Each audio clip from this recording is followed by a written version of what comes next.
Nico and Phala worked quickly and quietly in their hiding place.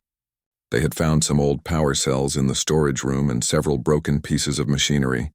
With their small hands and knowledge of technology from years of trading, they began building something that could help Isol escape. "What are you making?" Isol asked, watching them connect wires and components.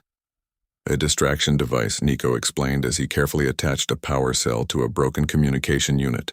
"It will make a big noise and bright lights in the station's main power center. When the pirates go to check what happened, you can run to the escape pod bay." Phala was preparing one of the station's small emergency pods. These tiny ships were meant for one person and could only fly a short distance. But they had automatic systems that would take Isol toward human space. "But what about you?" Isol asked. "You can come with me." The two Kithara looked at each other sadly. "The escape pod is too small for all of us," Phala said gently. "And someone needs to stay here to make sure the device works properly." "No," Isol said, starting to cry. "I won't leave you here. Rune already died because of me. I won't let you die too." Nico knelt down beside her and took her small hands in his furry paws. "Listen to me carefully, little one. Rune did not die because of you. He died because he chose to protect you. There's a big difference, but I don't want you to die." "We don't want to die either," Phala admitted. "But we want you to live more than we want to live ourselves. That is what it means to protect someone you care about." Phala reached into her trading pack and pulled out a special medallion. It was made of beautiful blue metal and had strange symbols carved into it. "This belonged to my grandmother," she said, putting the chain around Isol's neck. "She was a great trader who traveled all across the galaxy. She always said it would bring good luck and safe travels." "I can't take this," Isol said. "It's too important to you." "That is exactly why you must take it," Phala replied. "So you will remember that we cared about you, and maybe someday you can tell other people about what happened here." They could hear the pirates getting closer again. The device was ready, and the escape pod was programmed to fly toward the nearest human patrol ship. Everything was prepared for Isol's escape. "When we activate the device, you will have about 10 minutes before the pirates realize what happened," Nico explained. "Run as fast as you can to launch Bay 7. The pod will be waiting there. What if I get caught?" "You won't," Phala said with confidence she did not really feel. "You are small and quick, and you have something the pirates don't expect." "What's that?" "Two friends who will do anything to make sure you get away safely." The pirates were now searching the rooms right next to their hiding place. It was time to act. Nico activated their makeshift device and immediately alarms started blaring throughout the station. Emergency lights flashed and the pirates could be heard running toward the power center. "Go now," Phala whispered urgently. Isol hugged both of them quickly. "Thank you for everything. I will never forget you." "We know you won't," Nico said. "Now run." Isol crawled out of the storage room and ran through the empty corridors toward the launch bay. Behind her, she could hear Nico and Phala shouting and making noise to draw any remaining pirates away from her path. She reached the escape pod just as the pirates realized they had been tricked. The device had only created a small electrical fire, not the major damage they had expected. Angry voices echoed through the station as they began searching again. Isol climbed into the tiny pod and pressed the launch button like Phala had taught her. The pod shot out of the station into the darkness of space, carrying her away from the pirates and away from her two remaining friends. As the pod flew automatically toward human space, Isol looked back at the station getting smaller behind her. She clutched Phala's medallion and cried for Nico, Phala, and Rune, who had given everything to save her. 3 days later, Lieutenant Commander Wujin was on routine patrol near the border when his sensors detected the small escape pod drifting in space. The pod's power was almost gone and its life support systems were failing. "Sir, I'm reading one life sign inside," reported his sensor officer, Ensign Deho. "It's very weak. Bring it aboard immediately," Wujin ordered. The crew of the patrol ship Busan's Hope carefully brought the pod into their cargo bay. When they opened it, they found a small human girl, unconscious and barely alive. She was clutching a strange alien medallion and had been surviving on emergency rations for days. Dr. Sora, the ship's medical officer, immediately began treating Isol for dehydration and exhaustion. "She's in bad shape, but she'll live," Sora reported. "She's been through something terrible." When Isol finally woke up, she found herself in a clean, bright medical bay surrounded by human faces. For a moment, she felt safe. Then she remembered what had happened and started crying. "It's okay," Dr. Sora said gently. "You're safe now. Can you tell us what happened to you?" Through her tears, Isol told them about the pirate attack, about getting lost and scared, and about the 3 Kythera who had found her and protected her. She told them about Rune's capture and sacrifice, about Nico and Phelan's burns and hunger, and about how they had built a device to help her escape. "These aliens," Captain Hudgens said carefully, "they saved your life?" "Yes," Isol said firmly. "They could have hidden by themselves and been safe. But they stayed with me. They got hurt protecting me. They gave me their food. And in the end, they gave up their chance to escape so I could get away." Security Chief Taehyun examined the escape pod's data recorder. What he found made everyone on the ship stop what they were doing. The pod's external cameras had recorded everything that happened during Isol's escape. The crew watched in silence as the video showed 2 small, furry creatures working desperately to save a human child they barely knew. They saw Nico and Phelan's painful burns from protecting Isol from the thermal scanners. They watched Rune deliberately expose himself to save her. Most importantly, they heard the conversations between the 3 Kythera as they planned Isol's escape, knowing it would probably cost them their lives. "I've never seen anything like this," Captain Hudgens said quietly after watching the entire recording. "These beings sacrificed everything for a member of a different species." "They didn't even know her name when they first found her," Dr. Sora added, amazed. Lieutenant Commander Wu Jin made a decision that would change everything. "I'm transmitting this footage to Earth Command immediately along with a full report. The people back home need to see what these Kythera did for one of our children." "Sir," Ensign Deho said hesitantly, "what if Earth Command doesn't care? The Kythera aren't human allies. We don't have any treaties with them." Wu Jin looked at young Isol, who was holding Phelan's medallion like it was the most precious thing in the universe. "Then we make sure they understand that they should care," he replied firmly. "Because if beings like this exist in the galaxy, we need to know about them. And we need to do something about it." The message containing Isol's story and the video footage was sent to Earth within the hour. Within a day, it had reached the highest levels of human government. Within a week, it had changed the course of galactic history. The alarm bells were screaming across Trade Station Meridian 7 when 7-year-old Isol lost sight of her parents. One moment, she was holding her mother's hand while they walked through the busy marketplace, looking at the colorful alien goods spread across hundreds of stalls. The next moment, chaos erupted everywhere. "Pirates!" someone shouted in the distance. Bloodfang pirates. The crowd turned into a stampede of panic. Beings of all shapes and sizes ran in different directions, knocking over displays and pushing each other aside. Isol felt her mother's hand slip away as a large alien creature bumped into them. She called out for her parents, but her small voice was lost in the noise of screaming and running feet. Isol found herself alone in the middle of the station's main corridor, surrounded by strangers who were too scared to notice one lost human child. The lights above flickered as explosions echoed through the metal walls. She could hear the sound of weapons firing somewhere far away. Fear made her legs shake as she looked around for somewhere to hide. Her father had always told her that if something bad happened, she should find a safe place and wait for help. She spotted a small opening in the wall, an air vent that was just big enough for her to crawl through. Isol squeezed into the narrow space and started crawling through the station's air system. The metal was cold against her hands and knees, and strange sounds echoed all around her. She could hear voices shouting orders and the heavy footsteps of boots marching through the corridors below. After what felt like hours of crawling, she found a larger space where she could sit up. It was dark and scary, but at least she felt hidden from whatever was happening outside. She hugged her knees to her chest and tried not to cry. That was when she heard the soft whispers. 3 small shapes moved carefully through the darkness toward her. At first, Isol thought they might be human children like herself. But as they got closer, she could see they were different. They had large, round eyes that seemed to glow slightly in the dark, and their bodies were covered in soft fur that looked like it could change colors. The largest of the 3 held up his hands to show he meant no harm. "Hello, little one," he said in careful human language. "My name is Nico. These are my friends, Phelan and Rune. We are Kythera." Isol had never seen a Kythera before, but she had heard her parents talk about them. They were traders who traveled all over the galaxy, buying and selling goods. They were supposed to be peaceful and friendly. "Are you hurt?" asked Phelan, who had spotted fur and kind eyes like a stuffed animal. Her voice was soft and gentle. Isol shook her head, but tears started rolling down her cheeks. "I can't find my parents," she whispered. "The pirates came and everyone started running and I got lost." Rune, the smallest of the three, moved closer and sat down beside her. "Don't worry," he said. "We will help you stay safe until the bad people go away."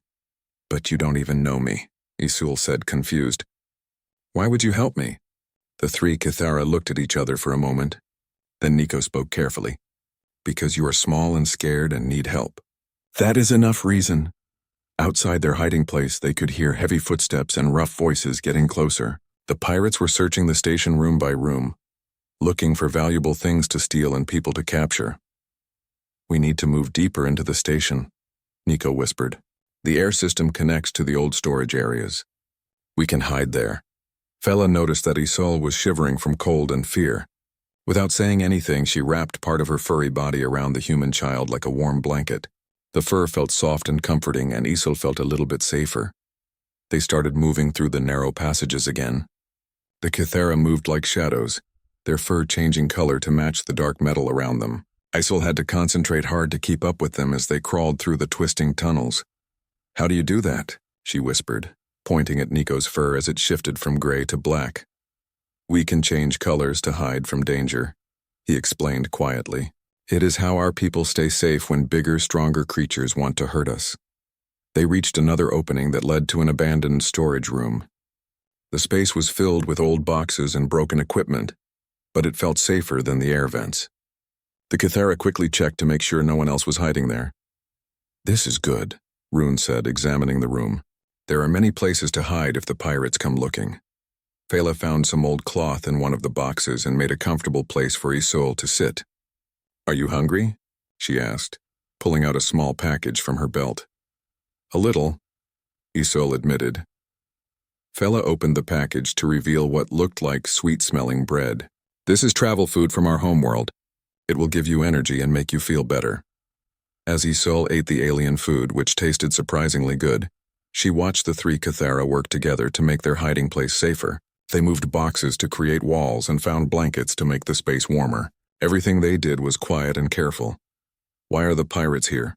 Isol asked. "They come to steal things and capture people to sell as slaves," Nico explained sadly. "Many different species live and work on this station, and some of them are worth a lot of money to bad people." "What about you? Are you worth money too?" The three friends looked at each other again. "Yes," Rune said honestly. "Kithara fur is valuable for making expensive clothes, and we know many trade secrets that pirates could sell." Isol felt scared again. "Then why are you staying with me? You could hide somewhere safer by yourselves." Fela reached out and gently touched Isol's hand with her small furry paw. "Because leaving you alone would be wrong. You are just a child. You did not choose to be in danger." "But I'm not even the same species as you," Isol said, still not understanding. Nico sat down in front of her and looked at her with his big, gentle eyes. "When I was your age, I got lost in a big storm on my home planet. I was scared and cold and thought I might die. A stranger found me and took care of me until my family could find me. That stranger was not Kithara either, but she saved my life anyway. She said something I never forgot," Nico continued. "She told me that being kind to those who need help is the most important thing any person can do, no matter what they look like or where they come from." Outside their hiding place, the sounds of the pirate search were getting closer. Boots stomped through the corridors and rough voices called out orders. The Kithara's fur started changing to match the colors of the boxes around them. "What happens now?" Isol whispered. "Now we wait," Fela said softly, "and we stay very quiet. And we keep you safe until help comes or the pirates leave." Rune pulled out a small device that looked like a music box. "If you get scared, listen to this," he said, activating it. Soft, beautiful music filled the air, a Kithara lullaby that sounded like wind chimes mixed with bird songs. As the three aliens arranged themselves around her like furry guardians, Isol realized that she was no longer alone. These strangers had chosen to risk their own lives to protect her, even though they barely knew her and had nothing to gain from helping her. She didn't know that this moment would change the entire galaxy. She only knew that in the darkness of a dangerous place, three kind beings had decided that her life was worth saving. The pirates were coming closer, but for now she felt safe. The video recording from Isol's escape pod reached Earth Command headquarters on a Tuesday morning. Admiral Gina was drinking her coffee and reading routine patrol reports when her assistant, Colonel Sunho, burst into her office without knocking. "Admiral, you need to see this immediately," Sunho said, his face pale and serious within minutes. Admiral Gina was watching the footage of 3 small alien creatures sacrificing everything to protect a human child they had never met before. She watched it twice without saying a word. Then she picked up her secure communication device. "Get me the Prime Minister," she said quietly. "Tell him it's an emergency." By that evening, every major human leader had seen the recording. Prime Minister Yura called an emergency session of the Earth Parliament for the next morning. The video was classified as top secret, but word spread quickly through the government buildings. "We have a situation that has never happened before in human history," Prime Minister Yura announced to the packed assembly hall. "A non-human species has made the ultimate sacrifice to protect one of our citizens, asking for nothing in return." The huge screen in the assembly hall lit up with the video from Isol's pod. The room fell completely silent as hundreds of human leaders watched the small Cathara endure pain, hunger, and death to save a little girl. Many of the parliament members were crying by the time the video ended. Others sat in stunned silence, unable to believe what they had just seen. "This is Isol Kim," Prime Minister Yura said as a small figure walked onto the stage. "She is 8 years old and she is the reason we are here today." Isol looked very small standing at the big podium, but her voice was clear and strong when she spoke. She was wearing Fela's trading medallion around her neck and she held it tightly as she talked. "The Kithara didn't have to help me," she said to the hundreds of people listening. "They could have hidden by themselves and been safe. But when they found me crying and scared, they decided to protect me instead." She told them about Nico's kindness and how he had shared his water and food with her. She described how Fela had wrapped her in warm fur and sung lullabies to keep her calm. She spoke about Rune's bravery and how he had led the pirates away from her hiding place. "They got hurt because of me," Isul continued, her young voice growing stronger. "They burned themselves on hot pipes so the pirates couldn't find me. They went hungry so I could eat. And in the end they gave up their own chance to escape so I could get away." The assembly hall was so quiet that everyone could hear Isil's footsteps as she walked closer to the microphone. "Nico told me that being kind to people who need help is the most important thing anyone can do," she said. "He said it doesn't matter what they look like or where they come from. The Cathara saved my life because it was the right thing to do." When Isil finished speaking, the entire parliament gave her a standing ovation that lasted for several minutes. Many of the representatives were openly crying. Defense Minister Jisoo stood up to address the assembly. "We have spent considerable time researching the Kithara species after receiving this footage," she announced. "What we learned is remarkable." She activated a holographic display that showed information about the Cathara homeworld and colonies. The Cathara have a total population of approximately 800 million individuals spread across 43 worlds. They have no military forces, no weapons manufacturing, and no defensive systems of any kind. The display showed images of peaceful Cathara cities with beautiful gardens and trade centers. They are merchants, artists, and healers. In over 2,000 years of recorded history, they have never attacked another species or even defended themselves against aggressors. "How have they survived this long without any defenses?" asked Representative Minji. "By running away and hiding," Minister Jisoo replied sadly. "When attacked, they simply abandon their homes and move somewhere else.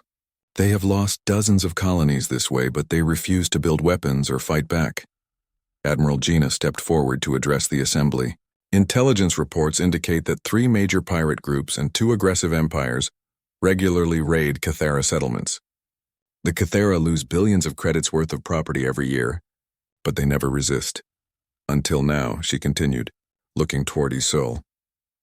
"Until they decided that protecting one human child was worth more than their own lives." The parliament erupted in discussion. Representatives shouted questions and comments across the hall until Prime Minister Yura called for order. "The question before us today is simple," she announced. "What do we do about this? How does humanity respond when another species shows us this level of selfless sacrifice?" Representative Chanwoo stood up from his seat. "With respect, Prime Minister, I don't see what we can do. We have no treaties with the Kithara. They are not human citizens or allies. We cannot commit our military to protecting every species in the galaxy." His words caused an immediate uproar in the assembly hall. Other representatives shouted their disagreement and several people stood up to argue with him. "Order," Prime Minister Yura called out.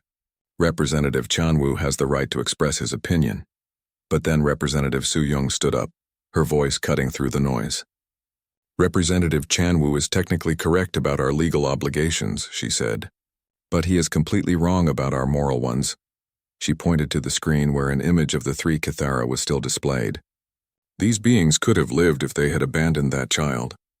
Instead, they chose to die for her. Are we really going to debate whether or not we should care about that?" The debate continued for hours. Some representatives worried about the cost of protecting alien species. Others questioned whether humanity had the right to interfere in galactic politics. But the turning point came when Representative Kyung-hee played the audio recording from the escape pod one more time. The assembly listened again to Nico and Fela discussing their plan to save Isolde, knowing it would cost them their lives. "We want you to live more than we want to live ourselves," they heard Fela's voice saying. "That is what it means to protect someone you care about." When the recording ended, the assembly hall was completely silent. Prime Minister Yura stood up slowly. "All those in favor of Resolution 2394 Alpha, the Human Protectorate Doctrine, please raise your hands."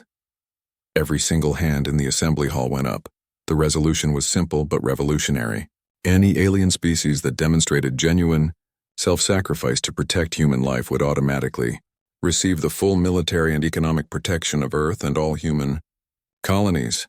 Admiral Gina was authorized to mobilize the Third Fleet immediately. General Kyung-hee received orders to establish defensive positions around all known Cathara worlds. Ambassador Minseo prepared a message that would be broadcast across known space within the hour.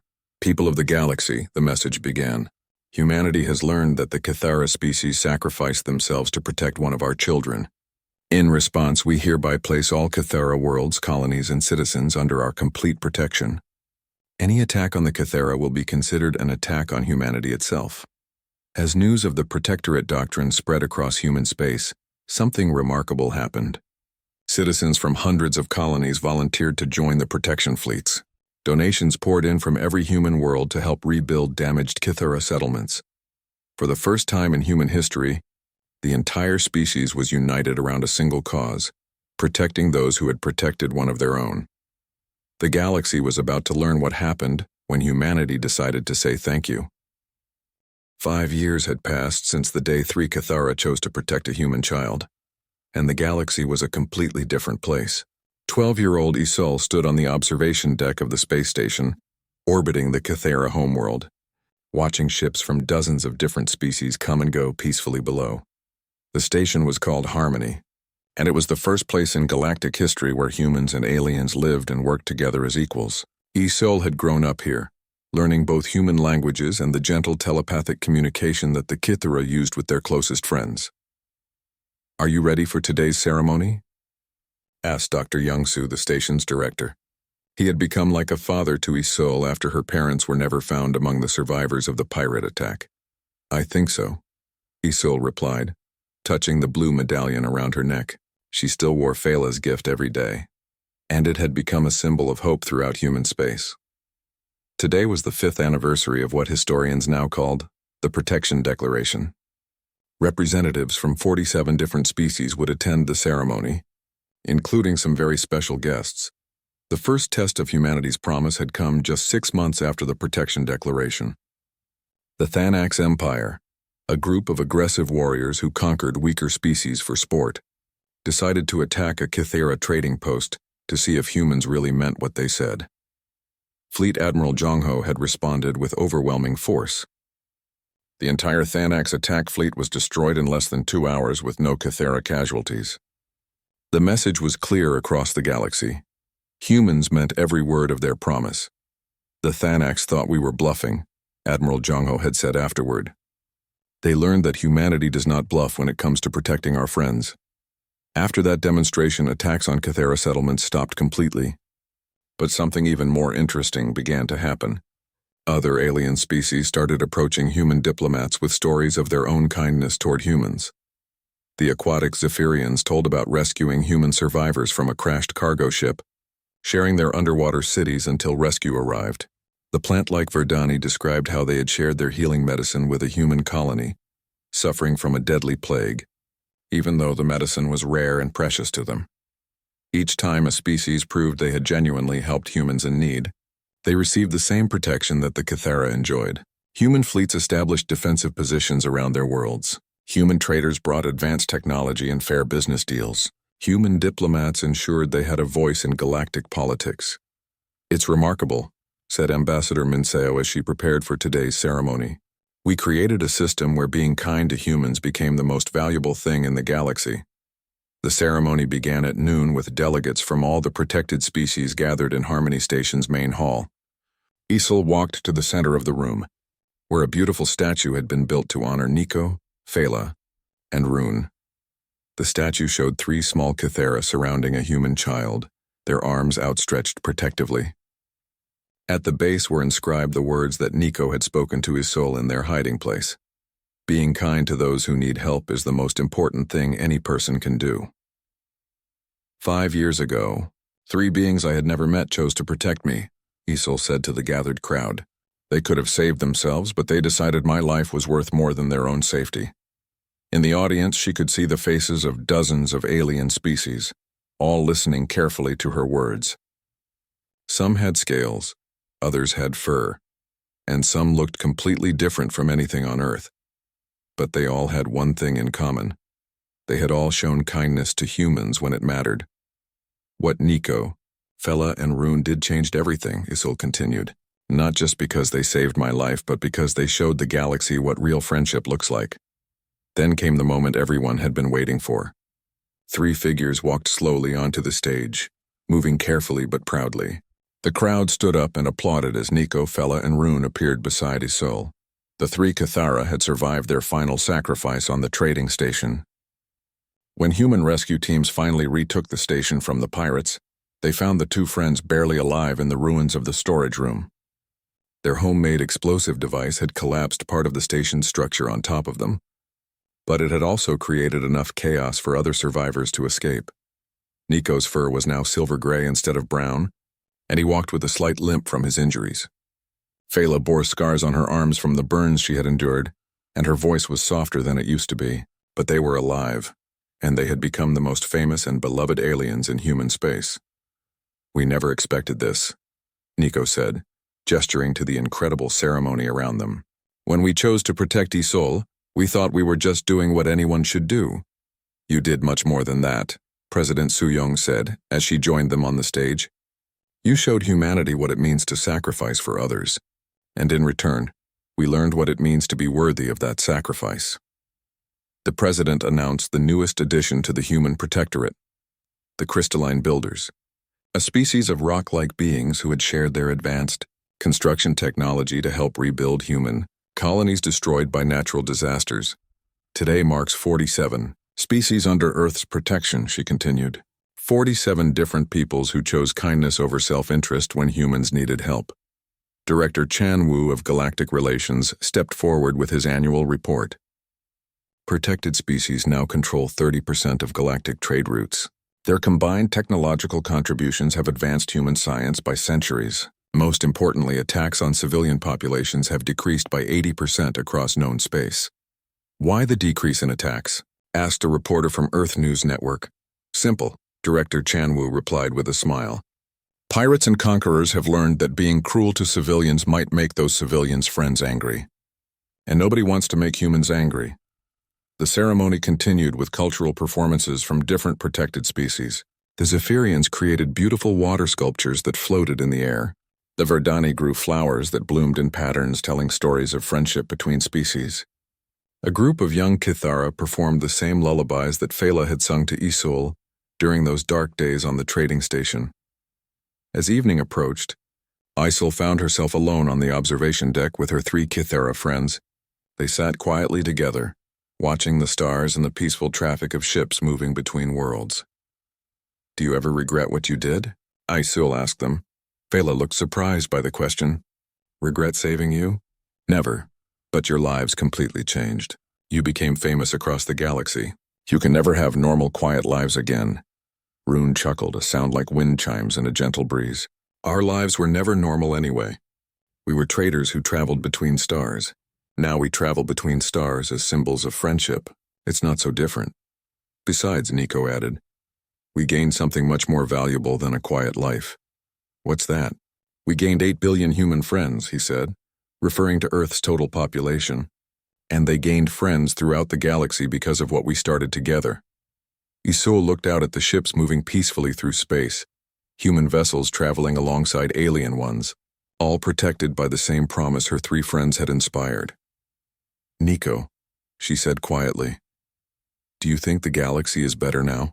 The old Cathera was quiet for a long moment, watching a human medical ship dock with a station to help injured alien civilians. I think, he said finally, that the galaxy learned something very important from what happened to us. It learned that protecting others makes you stronger, not weaker, and that kindness is the most powerful force in the universe.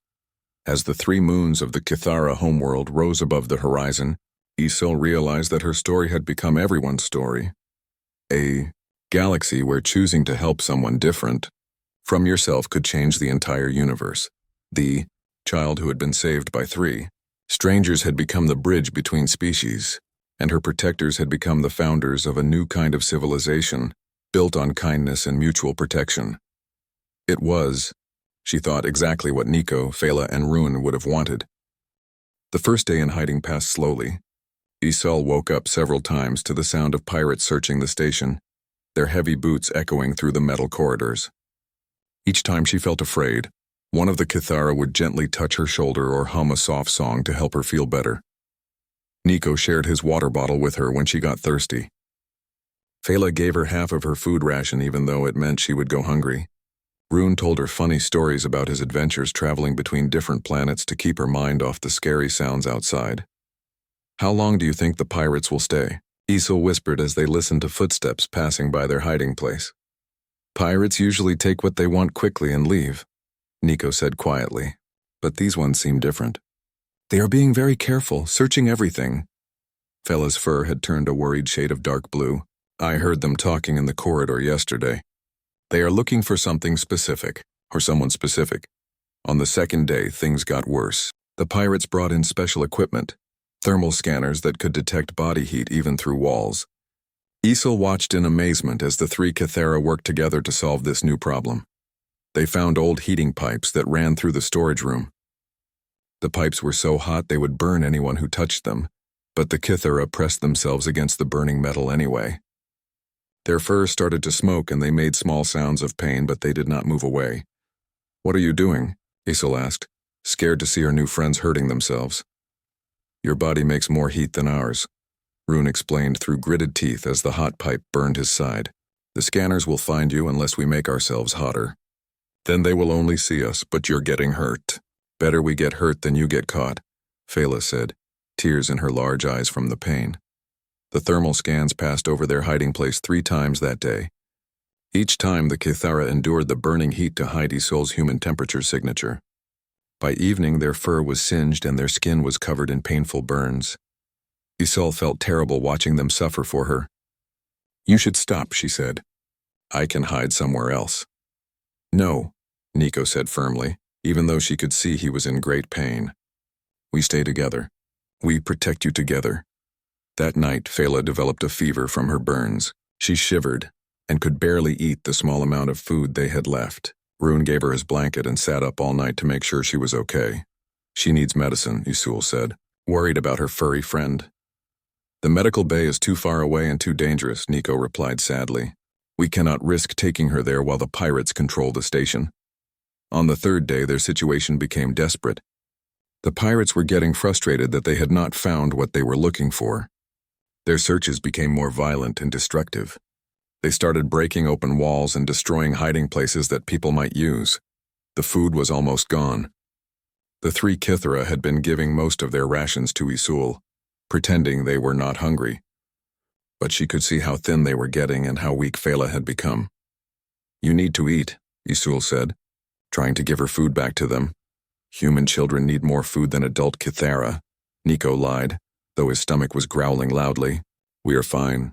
That afternoon, disaster struck. A group of pirates came very close to their storage room, following damage to the air vents that might have been made by people hiding. Their leader was a huge creature with scars covering his face and weapons hanging from his belt. "Someone has been using these tunnels," the pirate captain growled. "Find them. Check every room in this section." The three Kithra looked at each other with fear in their eyes. There was nowhere left to run, and Isolde was too tired and weak to crawl through the small spaces again. "I have an idea," Rune whispered. "But you must promise me something." "What?" Nico asked. "Promise me you will keep her safe no matter what happens to me." Before anyone could stop him, Rune crawled out of their hiding place and ran down the corridor in the opposite direction from where Isolde was hidden. He made noise on purpose, knocking over pieces of broken equipment and calling out in the Kithra language.